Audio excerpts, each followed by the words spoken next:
They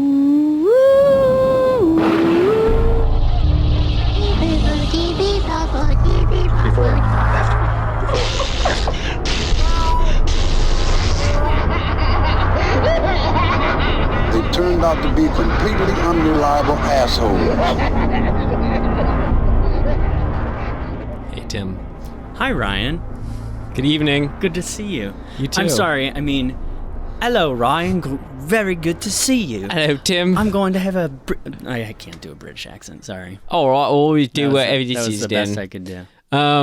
We usually start these episodes with something that scares us, but this is the 4th episode, and we realized as much as we want to try it, I don't think it's very sustainable unless it comes back by popular demand. That's right.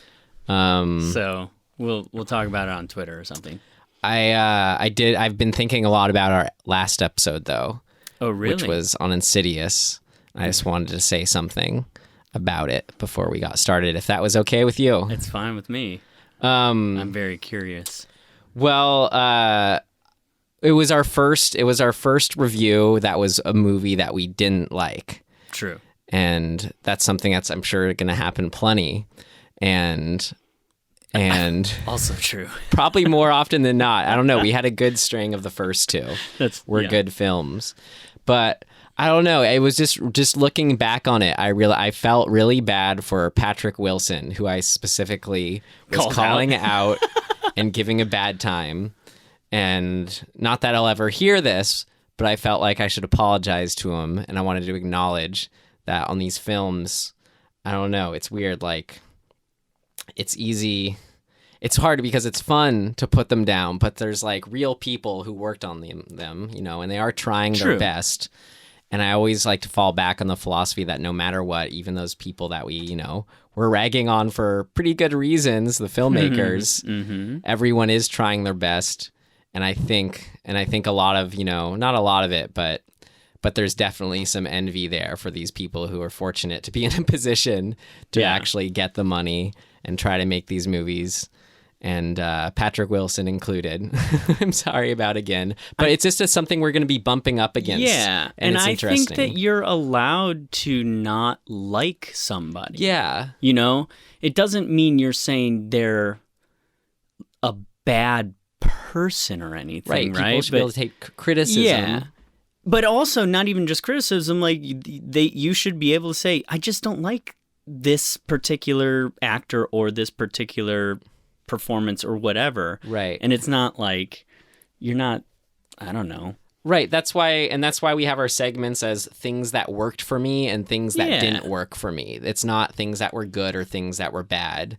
Yeah. But it's all quite but just subjective. Something I'd been thinking about, and I wanted to see what you thought of it. You felt guilt over trashing Patrick Wilson? Yeah, I think that's his name. But you know, but I wasn't losing any sleep over it. But like, that's good. You know what I mean? Just as far as like, just came off. When you catch yourself being mean, yeah, and you wonder where it's coming from. You don't like his 5 head. See, I can relate because I have a 5 head. What's a 5 head? Well, it's like a little bit bigger than a 4 head. I feel like Patrick Wilson and I are kindred spirits because we have the same hairline. You know, we've got this tall forehead. You're a 4.5 head. Oh, okay. Well, that makes me feel half a head better. But anyways, I'm sure we'll rail into some movies again soon. Undoubtedly. We watched Asylum a few days ago, and we're going to talk about it from 1972. Very British. Come to the asylum. Come to the asylum to get killed. Come to the asylum. Yes, I think the time has come to take violence toys away from you. To get killed.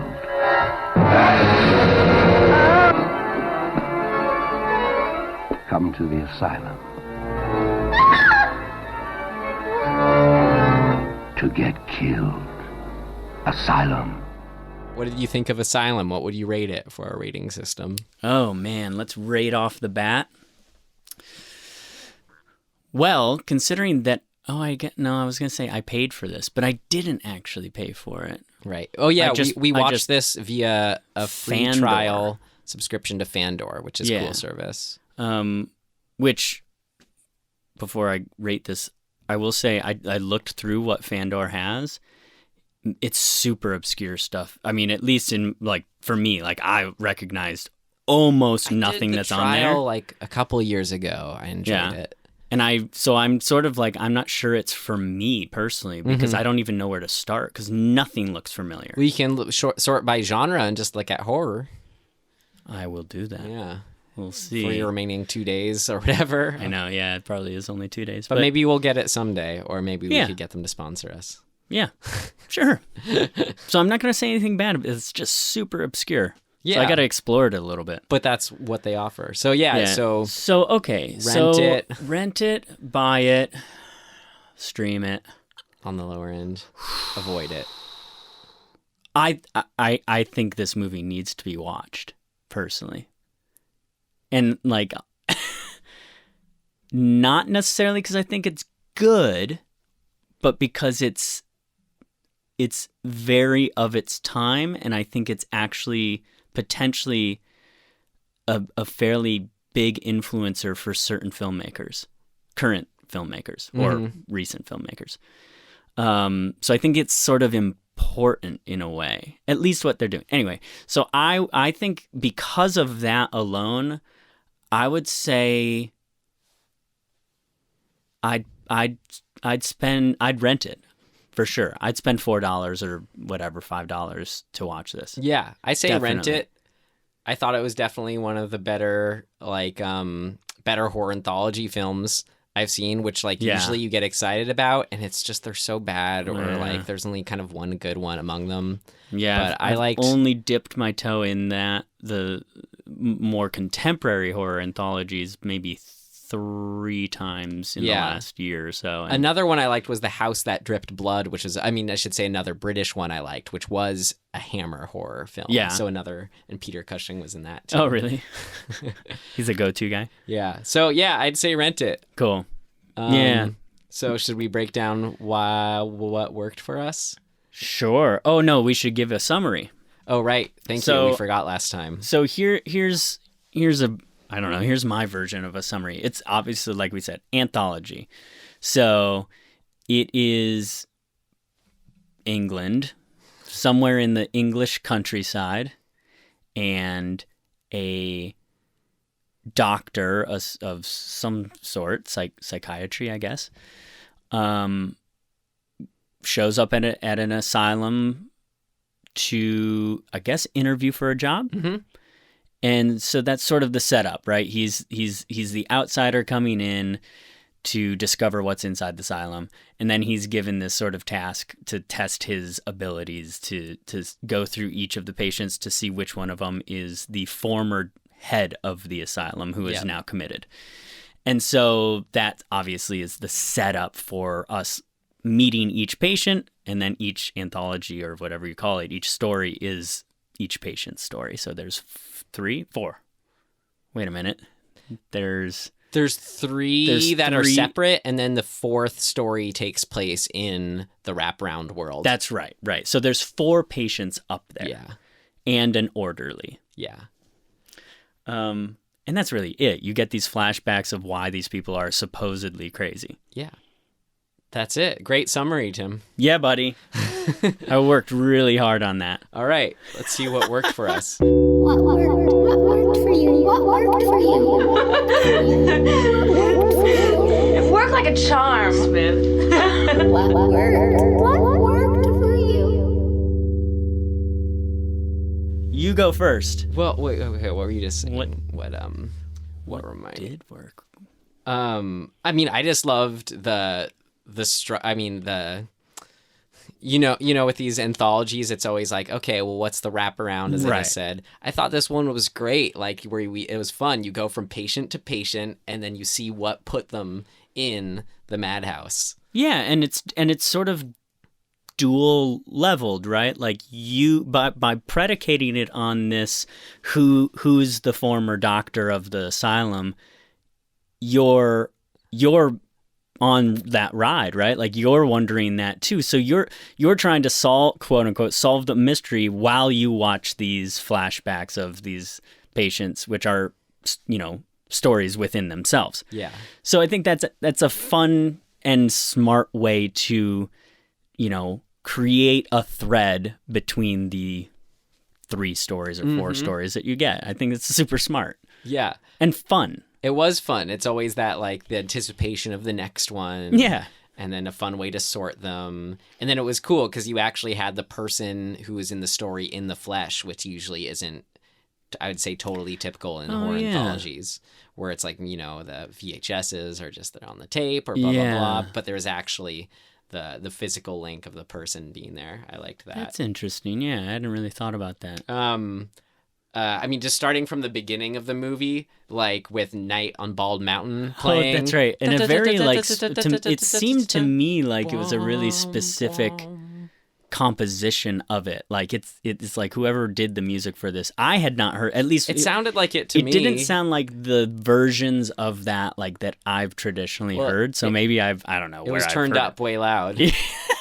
That's true. It was super loud. I loved that. So I loved that about it. It was sort of like, it was just nice from the get-go to have this, like, you're going to like this movie or you're not kind of intro. Real in your face. Yeah. In a, you know, well, for me, it was in a good way. It was like, yeah, I enjoyed it. Here is a movie that you're going to watch. Yeah, it was just the going for it intensity, which I like and respect. Yeah. And then that continued for me, like, sort of as the movie, still at the beginning of the movie when it started. I loved, as I said, the going for intensity of when it's the doctor who's going to interview and he's just seeing the place for the first time and he's walking up the staircase and, like, all the drawings and frames are there on the side.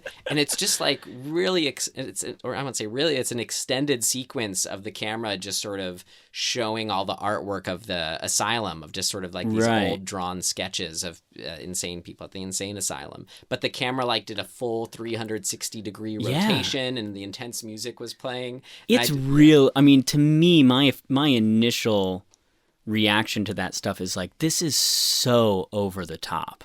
Yeah. But that's kind of what it should be, it's I campy. guess. It's great. It is. It's super, like I said, it's super British. I wrote, it's like, it was the perfect middle ground for me of being ridiculous and scary. You know, those two things, silly and scary. Yeah. What else? Which is always a way, but in a way that's, like, unique to British horror films. You know, like with the acting style, where and the characters, where it's, like, so serious. But, like, because of that, it's so much fun to have these stories of, like, you know, a mannequin coming alive and killing someone, or, like, I love that I don't want that comparison, but this sort of acting style, these sort of characters getting put in. I don't know. It's as I said, unique to the British horror of the 70s. Man, it just, like, that to me is one of the big things that I that worked for me, but I think it works insofar that you can't go into this movie thinking it's gonna, like, I don't know, it's not gonna tickle your modern sensibilities in any way. No. It is not. It's 1972 British camp horror. Yeah. Like, and I don't think that this movie can be made now. No. Right? You it just try. can't. And so there's something to me, maybe this is just nostalgia or something talking, but, like, it is so of its time that it makes me feel like it's more important. Like, I don't know why that, like, it's a historical, like, important thing that needs to be preserved and people need to see, because it's like, you know what horror is right now, right? And that's something that we are trying to sort of, you know, explore in even just doing this podcast. But, like, to go back to this time period when I'm not even sure they knew what horror, like, what they because, like, were doing, a product of a time is a product of a time. It's not, you don't intend to make it, sort of knowing that, you know. So they're doing their best to be like, what is scary? And I love what they come up with. Yeah, me too. I loved that's something I liked. I thought there was, like, not a weak story among them. I loved all the stories. It was great. That's true. The stories are, although there was one that I liked less than the others, but I don't know. I don't want to dip into things that didn't work. No, yeah, exactly. That's a different section. But yes, the stories they're all complete, right? Like they're very well thought out. They're Right. very specifically like marked out to accomplish a specific goal. Yeah, and they had their different things they were playing with. The first one had the voodoo. That's right. Which was cool. And then I don't know, I liked how the twist endings, like even if you kind of saw them coming or whatever, it was still fun in seeing how they played out. Yeah, totally. What was it? The first one that was the mannequin coming Frozen alive? Fear was the first one. Oh wait, yeah, Bonnie. Oh no, not that one. I was talking about the second one. Oh, the second one, the Weird Tailor. Yeah, the Weird Tailor. That was the one. That's the one with Peter Cushing, right? Which I saw the ending coming as far as I knew it was going to be the sun, and that's why he was using it. That was all obvious. Yeah, no doubt. Not until it was about to happen did I see her putting the suit on the mannequin and it coming alive. Yeah, I can't say that I saw that coming really either. But that was eerie. Maybe not until almost the moment before it happened. You kind of go, uh-oh. Yeah. Which is actually quite commendable to, you know what I mean? Right, like but in this still, type of... Yeah, and it still had the setup of like the mannequin at the beginning. Absolutely. Yeah. What was the next one was Lucy Comes to Stay. That's sort of the... I guess you would call that kind of a split personality. Yeah. Or is she not crazy one? Yeah. That one my favorite part was just the actors in it, the two lead females. That was great. Yeah. It was interesting. I actually forgot to look this up, but I'm convinced that I've seen that actress somewhere. Which the main girl? Well, I recognized I should look it up. I recognized her name is Britt Eklund. Oh man, that sounds. Oh, the blonde woman. She was in Lucy. I know her from The Man with the Golden Gun. Is where I recognized her. She is a Bond girl. That's what was okay. She has such an interesting look to her that like perfectly fits the camp vibe, too. You know? Yeah. Well, yeah, and she to me is very quintessential. Like, I guess it's more swinging 60s. Yes. Like I believe that she's a cast member on Laugh-In. Right, and she sort of represented that. Right. That sort of like so the devil may care sort of. Yeah, it's perfect casting. Mm-hmm. That's funny. She was in Wicker Man. The first. Oh yeah. I looked her up on that, Look but I at don't that. think she had a big part. I don't know. You tell us. I don't know either, but what did you think of the first story with Man, initially I was like, oh, we're in for a long ride. Where the guy wants to kill the wife, yeah. Yeah, it's just like this actor and sort of the filming techniques, and there were a lot of like zoom ins. There are no push ins in this. They're all like just zoom in on the face, and I'm like, oh shit. Like, I don't know if I'm gonna even enjoy this. And like he drank out of that snifter like 40 times in the first 2 minutes of it, and I'm just like, what are we doing? And then it all pays off. Even though with the head rolling in was the first thing. I thought I was kind of agreeing with you, but then it picked up so fast. I was in when like the moment that happened and the head yeah, the wrapped head rolls in. Yeah. I was like, "Oh, that's what we're doing. That's what this is." Right. It's awesome. Right. And it just keeps getting more awesome. And immediately, I don't know if you felt this way, I was like, this is Evil Dead 2. Like, this is Sam Raimi camp the body horror. Parts, right. Yeah, the body parts individually attacking. And I just was like, for whatever reason, immediately thought to myself, I have to know whether or not Sam Raimi... In fact, I believe wholeheartedly that this was one of Sam Raimi's like go-to movies right before he was making Evil Dead. I don't know. I feel it's, even though it's not a common enough thing or a very common thing, I feel like it's a sort of inbred enough idea. I I wouldn't be totally surprised. Well, I guess what I mean more specifically is the sort of style of filming, because the idea isn't super unique, right? Like, okay, body parts, like guy chops up body and the body parts like reanimate. Mm-hmm. Great, that's cool.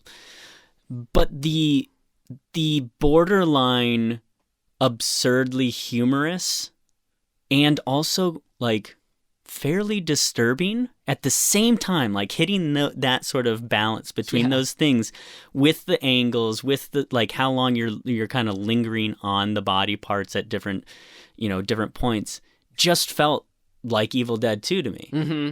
And so I don't know how I would ever figure this out, but I'm gonna investigate and see. Evil Dead 2 is more of like the laugh out loud funny though, but this hit more of like a genuinely eerie thing, but it was still campy and funny.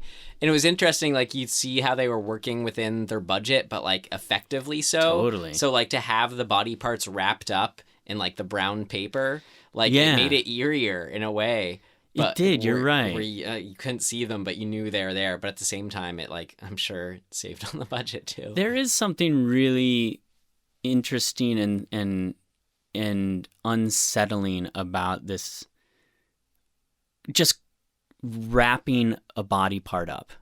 I mean, it obviously sort of, it gives you sort of a hearkening back to like Mummy and stuff like that. But I don't know. I don't know what that, like putting the veil over a body part. It's the obscured body, yeah. Yeah, it does evoke an unsettling thing. So I think, I don't know. It makes you think of the body, but not the person, Yeah, exactly. It's really effective. Mm-hmm. Even just having these like the twine kind of wrapped around the butcher block paper or whatever you would call it. Initially when I saw the poster for this, the poster has that wrapped up face is sort of front and center and the biggest thing on the poster. I immediately assumed this was a Mummy thing. And obviously it's not. It's totally different. But it just, I think that imagery and whatever that the effect it's having is super evocative. Mm-hmm. You're right. It is in the same vein as a Mummy. It's like gives me ideas. You know what I mean? I think that makes it exciting. Well, then it's also scary because you don't know, as far as the head, if it's like the face is moving around and there, is she expressing at the same time, or is it just this like, expressionless head that's just sort of moving around? Yeah, and I guess it's sort of just an extension of kind of what masks do. Yep. And how they're used in culture. It's great. Yeah. A stylistic thing that I liked where that I saw used twice, remind me if it was used more, but like I haven't really seen before, but like colored lights, like multicolored lighting being used to accentuate scary magic. So that was on the suit, if you remember, showing the magic of the suit. I kept wondering how they were doing that effect. It was cool, yeah. And then it was also in the last segment when which was, I mean, my favorite one, if we want to talk about that soon, of the doctor building the dolls, and when he was doing the little like ceremony thing or whatever to put himself inside the doll. Lights were flashing everywhere. It definitely felt what's his name? The Italian horror. Dario Argento. Yeah, it felt like I watched Suspiria, I don't know, a couple months ago, which is just, I mean, it's just Technicolor. I mean, it's just like in your face. Yeah. So it had a little, I wondered, I don't actually remember which came first now. But to use it like less in a blanket way, but more like to sort of highlight. Yeah. No, I think it was smart, and I think they were making a more subtle sort of choice based on potentially being influenced by. Probably. I just liked the idea of rainbow multicolors being a creepy thing, which is the association isn't usually there. True. Yeah. It is really an interesting, again, so of its time, right? Like, I don't know if if it's a product of them being like super thoughtful or them literally being like, this will be scary. go grab those lights. Yeah. Right, and they just happen to do it twice. Yeah. I know, and same with like the what we talked about, the body parts wrapped up. It's like, oh shit, what do we wrap them in? I don't know. They don't look good. Like, what do what would you wrap them in? Yeah, we don't have like silicone prosthetics yet. How are we going to make this look cool? Right. Any other specific things for you came to mind? I mean, just I think in a weird way, this is how we move into things that didn't work, but the acting was sort of equal parts. I was like, I love this acting, and I fucking hate it. Well, then let's just talk about what you loved about it. Okay. Well, it's like, that these actors, they showed up and they did their, like, they did their work, and they took the material, which is, I wonder at the time, do you get this material and you go, oof, this is a little over the top and like pretty tropey and whatever. But in 1972, maybe it wasn't. Yeah, you just trust. It is now. Like, I look at it and I'm like, every single one of these stories, I was like, I basically know the story after the 30-second setup. You kind of go, yeah, I've seen this. They probably weren't thinking that, I would imagine. They were certainly, this movie hadn't existed before it was made. And they're doing a thing. Like, it's a style. Mm-hmm. And, like, Peter Cushing is fucking awesome. He's perfect. And that style. dude. That dude is, he had an amazing career and is well-renowned as an incredible actor. A great performance in this, lost his son. There's a moment that when I'm thinking, because this does feels a little like made for TV. Mm-hmm. And then there's a moment where Peter Cushing is talking about his son, and I'm like, oh man, like, he really showed up for this scene. Actors totally elevate it. Yeah. And he, his eyes well up, and he's still maintaining his sort of weird, macabre, like, stoicness. So it's just like, I'm always really, really excited and pleased when you see actors, like you said, elevate material. They could have just shown up and kind of done it by the numbers. Well, it's because Peter Cushing knew that, we'd be watching it 40 years later. That's right. You're right. He probably... Even if it's like not a quote-unquote good movie or wasn't going to be, Right. No, it's just... I love that when you see that, and you don't always see that. Right. By any stretch of the imagination. All right, I'm getting a paycheck. Okay. Yeah. Just two more very specific things in it I liked, unless we want to get into stories more. I loved in the last story, like, I just loved it overall. It was my favorite one. It's about the doctor who's in another doctor who's in the asylum, and it's the last one he visits, and he has this collection of little dolls, which was like, they were just talking about the low budget. They were just put onto like these little robot toys. Yeah, that was... But the faces were great. Were pretty good. And I loved about them. I loved that it was genuinely creepy when like the eyes appeared in it. Yeah. To have like these little human eyes appear in it when they weren't there before. And then I think the word he used was like, make them, the insides are organic or something like that. But basically... he says something like the insides are us. Yes. Or something. Well, it's he transmuted himself into it, which, you think it might just be where it's like, oh, he's made matter come alive and moving. Mm-hmm. But at the end, when the guy stomps on it and destroys it, there's literal like guts. Yeah. And I just thought that was so cool. Yeah, absolutely. The guts in this little thing that he made alive. Like he's actually brought life to it more than just the sense of it being animated. But it was like, which, let's be honest, that's a pretty intense jump, right? Yeah. Like, up to then, every other story was fairly like, yeah, this could happen. I guess the mannequin coming to life isn't, but the body parts coming to life, the mannequin coming to life, and wait, Tim, are you mean that? I guess what I mean is in the setup of this could all be in their heads, right? That they could all just be crazy. That was actually something I disagree. I thought that was something I liked about it, was that I thought, except for maybe the woman seeing, imagining that woman that could Lucy, be in her head. Lucy, yeah.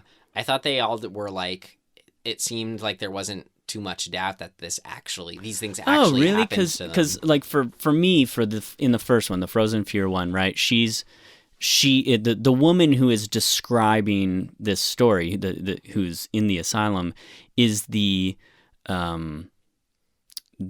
mistress of the guy who kills his wife, right? And in the end, she's basically hitting herself in the face with an axe to get the disembodied arm off of her. And I thought to myself, maybe she just imagined that and was, you know what I mean? Maybe this is all, she is insane. We're in an insane asylum. Maybe she had some sort of mental break because of whatever the thought. I mean, this is something you'd have to flesh out over a much longer story. Something though, just in the handling of it, felt like because they were showing it all to us, that it was like just this happened versus there were no ever little moments where it was like, oh, but maybe. I mean, I guess you're right. You could interpret it as they were just crazy. Yeah, that's interesting. Because I kind of just did interpret it as that. No, okay. I liked it as like, oh, this stuff actually. But so for me, when we get to the fourth one or third one, fourth one, the robots, the little robots, and then he gets stomped on, and then it's one thing that he's controlling it somehow, right? Yeah. That he's controlling these little robot guys. We don't see, like, he doesn't have a remote control or anything. We're sort of like, how's that happening? It's magical. Yeah. So then I'm thinking, oh, but we're in the setup of the whole story, right? We're in the asylum. This isn't anyone's story. Yeah, this isn't some flashback. Yeah. So I'm like, okay, we've kind of jumped into a new realm here, and then it gets stomped on. Well, it kills the new or the interim doctor or whatever you would call him. It kills him by sticking what was that? Like a letter opener? Oh, it was a scalpel. Yeah. So it sticks that in the back of his head and slowly, but then gets him. Yeah. And then gets stomped on, and his guts are in there, and obviously this is, and then the orderly upstairs is like, it's like his chest is caved in, and you're like, shit, all of this is real. So to me, in a way, my feeling of the stories up to that point having a question mark on them, then this is what gets the question mark off of them. Okay, yeah. You know what I mean? So to me, that's like a really, really smart and well-constructed sort of answer. Yeah. Like, if you were thinking this whole time that maybe these things are in their head or maybe they're not, guess what? They're fucking not.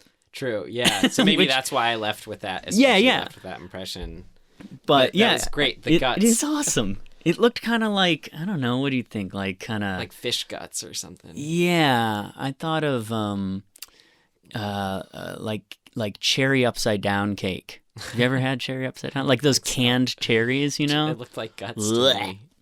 But I loved that. By the way, cherry upside down cake is like my favorite thing. All right. My mom used to make that for me like every birthday. I love it. And also, so in that last story, the wraparound story, I should mention the twist was so great. Did you see the twist coming? No. I almost immediately was like, it's not going to be a patient. It's going to be the orderly. Here, that whole setup of the film, yeah, and which you did a great job explaining, and you're like, oh, so you're wondering which one it was. I missed that dialogue somehow. Oh, interesting. So I may have gotten it, I think, if I had that. Yeah. But I just was like, oh, this is he's just being shown around. Yeah.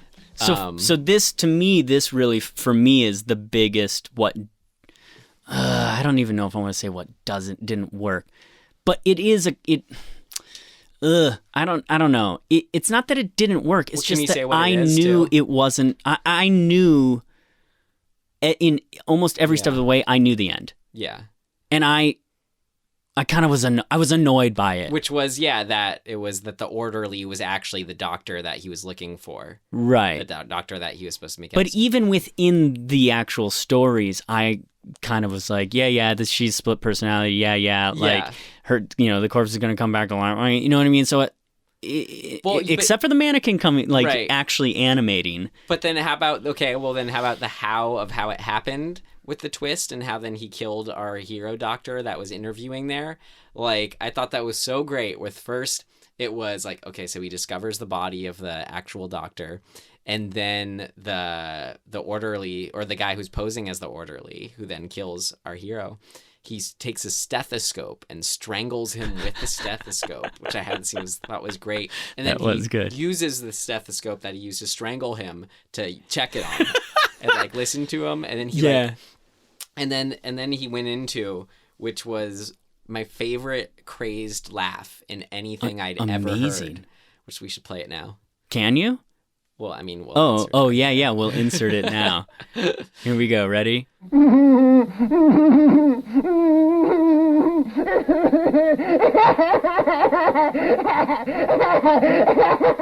Asylum.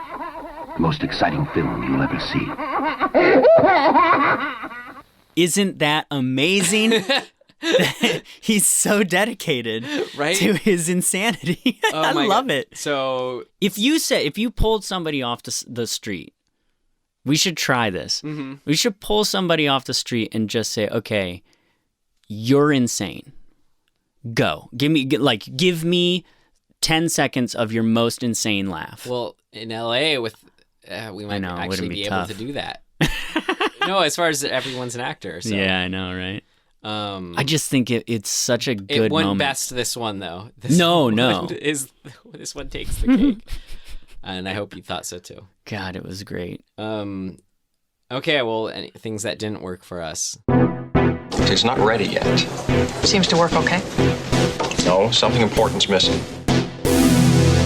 What did not work?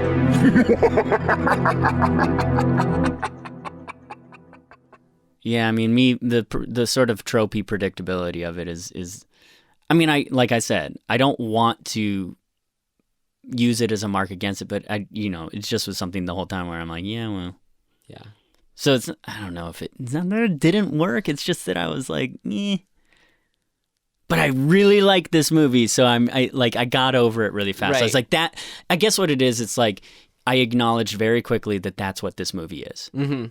I mean, it was just only the Lucy Comes to Stay, where it was just that one just dragged a little bit for me, and like seeing that twist of like, okay, she's just in her imagination.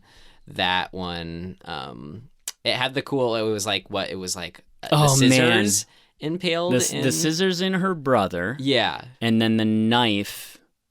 I think it was a knife in the nurse. Right. So that was kind of cool, but it wasn't as cool as like the mannequin coming in the other one. Correct. And it wasn't as cool as the little dolls killing the guy in the other one. But I will say that knife in the chest is really, really well timed.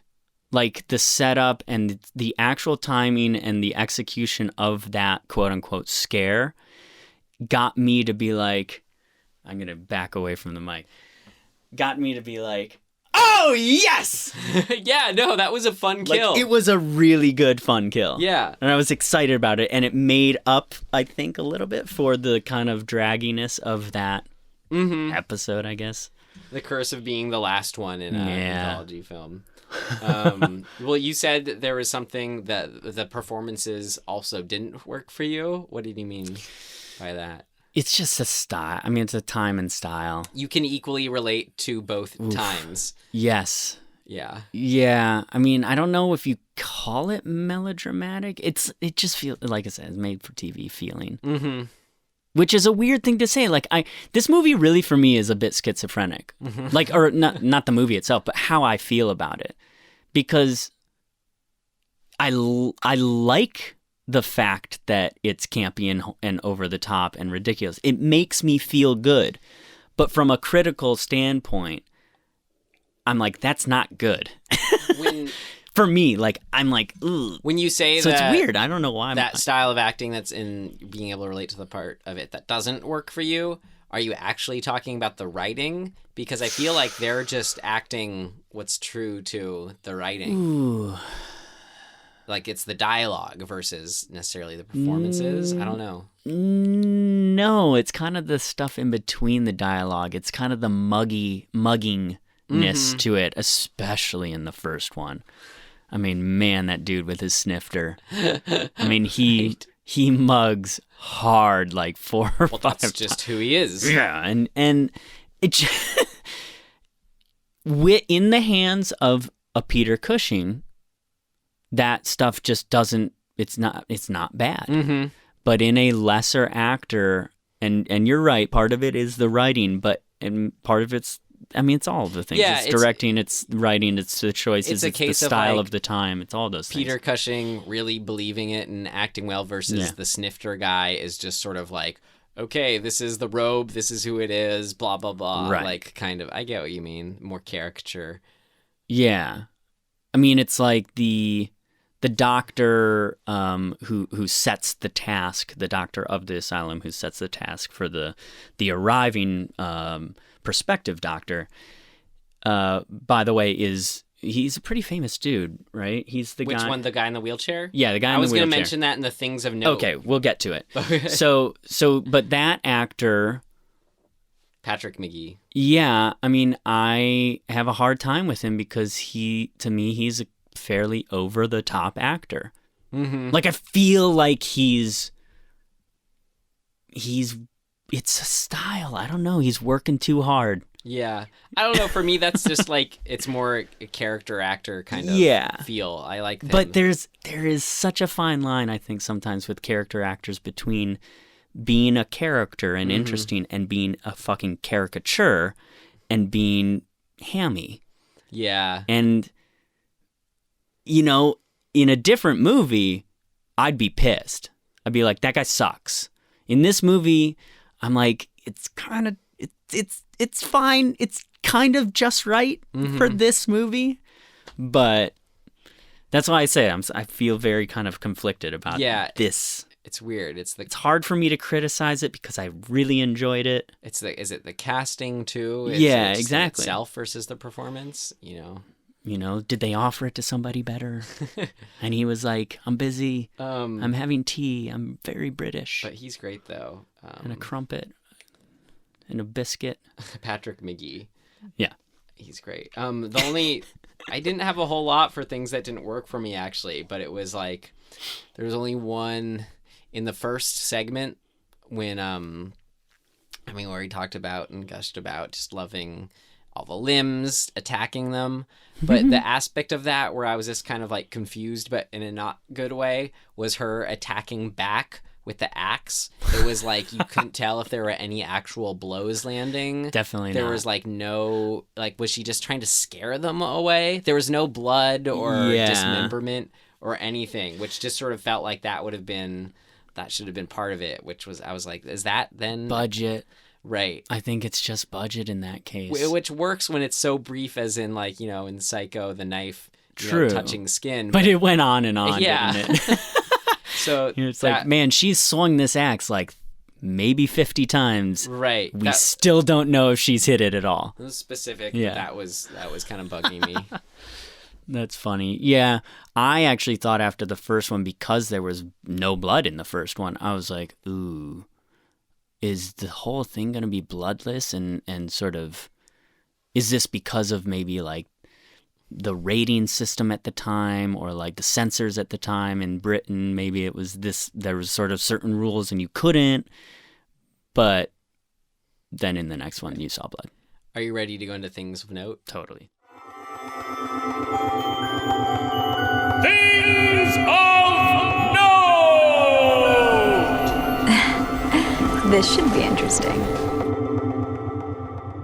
Yeah, that was my first thing, was just thinking there was little or an inconsistent amount of blood use. Yeah.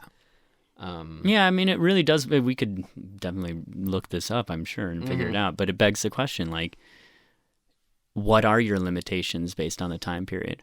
Because we know that exists, right? I mean, it's actually, I think, one of the great motivators of unique problem solving in horror film in particular, because you're dealing with stuff that they're like, yeah, you can't. You're right. I feel like it was a budget thing, though. In this case, I think you're right. So yeah, this is an inconsistent blood use, which I was going for. That was interesting. I noted there was 2 stories that involved inanimate objects coming to life. True. But I liked that they were different. 3, really? The dolls. Oh, so you thought I meant the arms or the body parts. I was talking about the dolls and the mannequin. Oh, interesting. So I guess that's actually 3 if you count the body parts. Yeah. So then, But then what was cool is just noting the different means of it. The first one, now saying that what you pointed out was voodoo making the body parts come back. And then the other one was something like sort of occultism or astrology. Totally, because there's like I actually was expecting them to be like, this is the Necronomicon. Yeah. So but they don't mention it, but there is the book that he sold his whole fortune for. So occultism, right? Yeah. And then the last one was...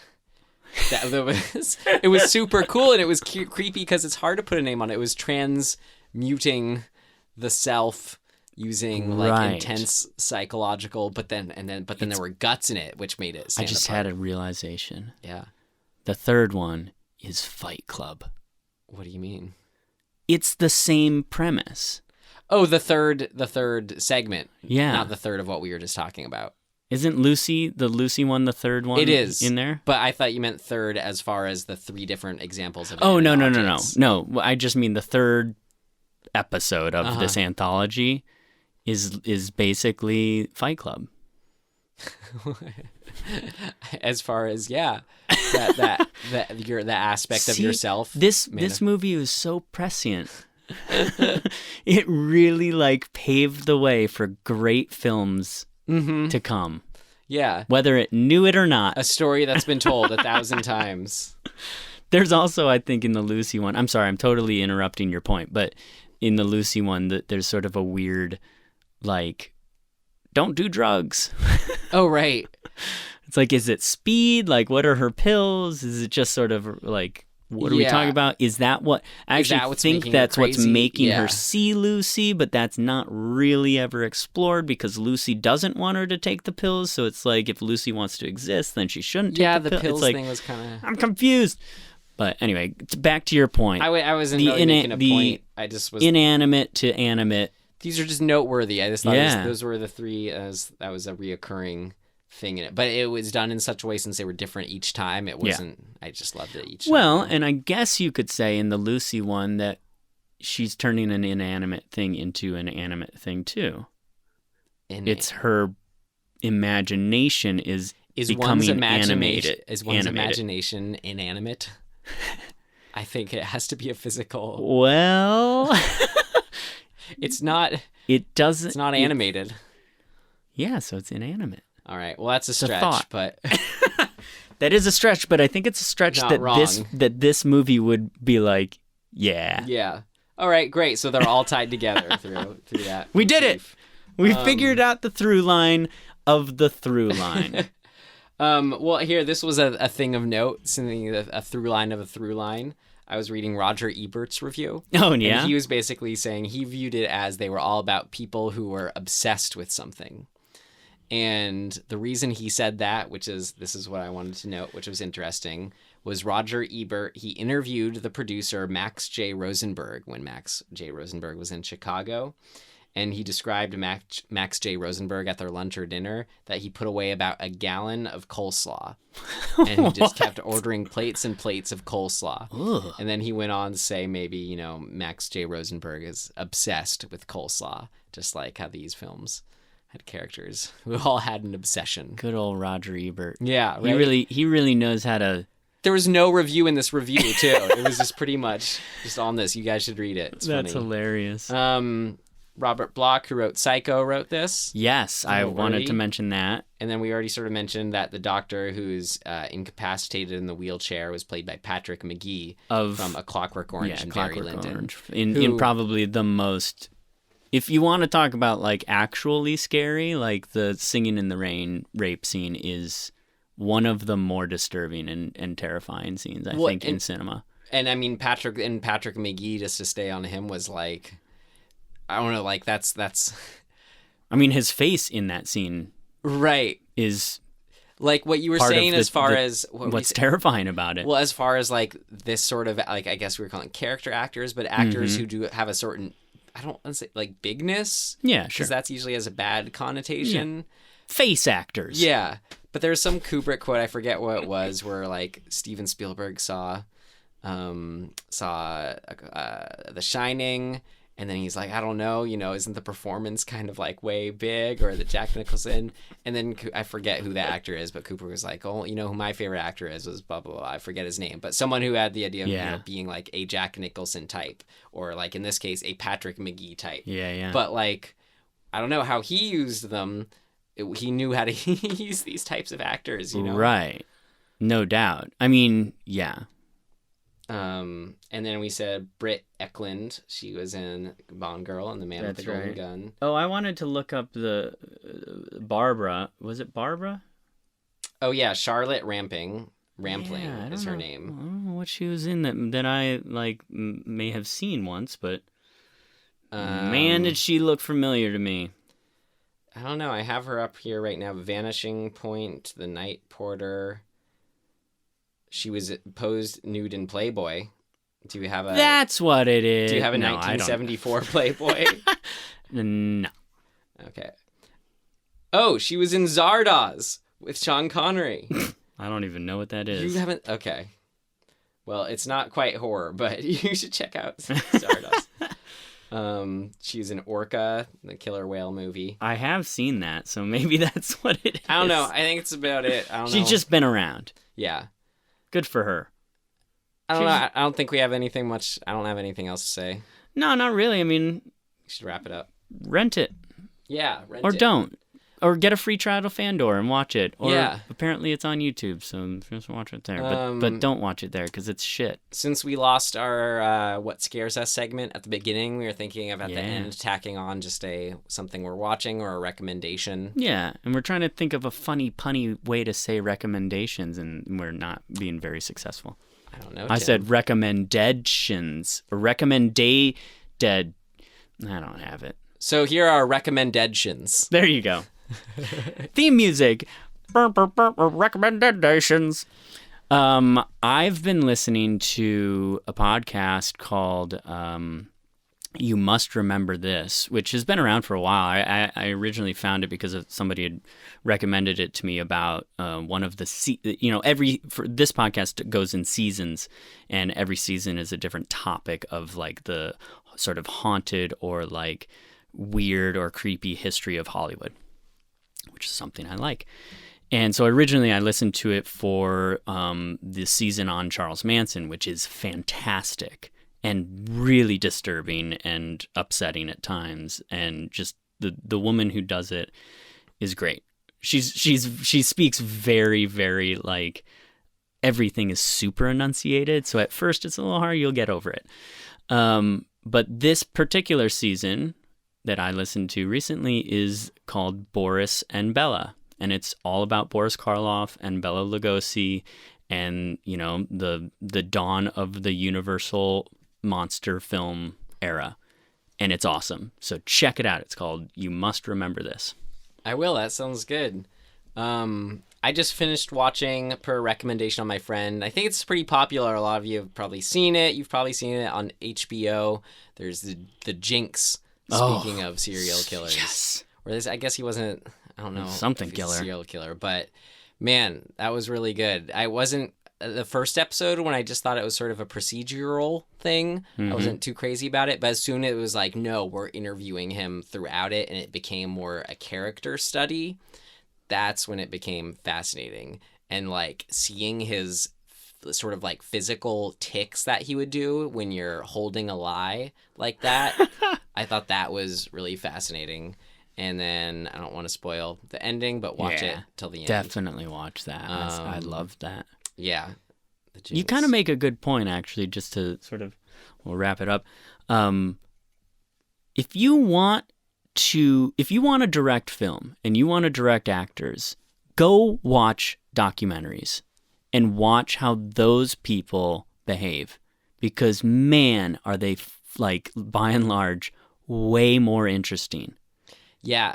And like you'll learn I mean, if you're an actor too, if you're an actor, observational documentaries. Watch that shit. Observational documentaries, I would say. I mean, this one had observational moments, like when they would just let the camera roll, or they'd hold on him after he said something. So I loved that it used that. Man, it's good stuff. I mean, you can take a lot away from that. Yeah. How about what we're gonna do next time? Ooh. We haven't really talked about that. Yeah, we have. Oh, right. We have. Are we going to do the sharks? No, we aren't going to do a killer shark movie. But it's another killer animals film, Tim. Oh, yeah, Willard. We're going to watch Willard from 2003. Yes. The Crispin Glover one, which I don't think I've seen it. I was really huge on it when it came out, and I have the You DVD. would be. But I haven't watched it since, like, 2004. Wow. So it's been, a decade and some change. So you think you've watched it in your life? You've watched it twice? I've watched it a few times. I've probably watched it like 2 to 4. Okay. 2, 3, 4. So it's 5. not going to be. You're not going to be like, oh, I forgot all about this. I probably will. No, I only remember like kind of moments from it. I really want to revisit it. I remember sort of the feel of it. Yeah. But I've been super curious to revisit it, and it's not so well. I know that we wouldn't do an episode on it. Cool. Yeah. I've not seen it. So I think I've seen a scene from it. Then I look forward to watching it. And I don't even know what that scene would be. A scene with some rats in it. Well, I look forward to talking to you about it soon. Yeah, so if you guys have time, go watch it quick. And then listen to the next episode. All right. Take care, everyone. Bye!